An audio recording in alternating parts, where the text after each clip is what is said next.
আজকের পাঠ প্রবক্তা জেরেমিয়ার গ্রন্থ ৩১ অধ্যায় ৭ থেকে ৯ পদ।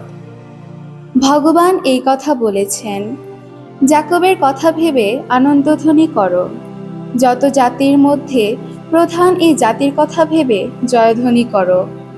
তোমাদের বন্দনাগানে চতুর্দিক মুখরিত হোক, এই কথা ঘোষণা করো, ভগবান তার আপন জাতিকে, ইসরায়েলের এই অবশিষ্ট মানুষদের উদ্ধার করেছেন। আমি এবার উত্তর দেশ থেকে তাদের আবার ফিরিয়ে আনব, পৃথিবীর দূরতম প্রান্ত থেকে ও জড়ো করে আনব তাদের। তাদের মধ্যে থাকবে অন্ধ আর খঞ্জ মানুষ, সন্তান সম্ভবা আর আসন্ন প্রসবা যত নারী। এক বিরাট জনসমুদ্রই এখানে ফিরে আসবে সেদিন। চোখের জল ফেলতে ফেলতেই দেশে ফিরে আসবে তারা, কত মিনতি জানাবে তারা।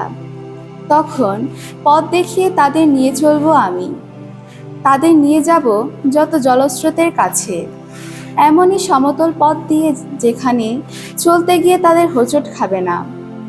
আমি তাও ইসরায়েলের পিতা, আর এই এফরাইম আমার প্রথম সন্তান। প্রভুর বাণী।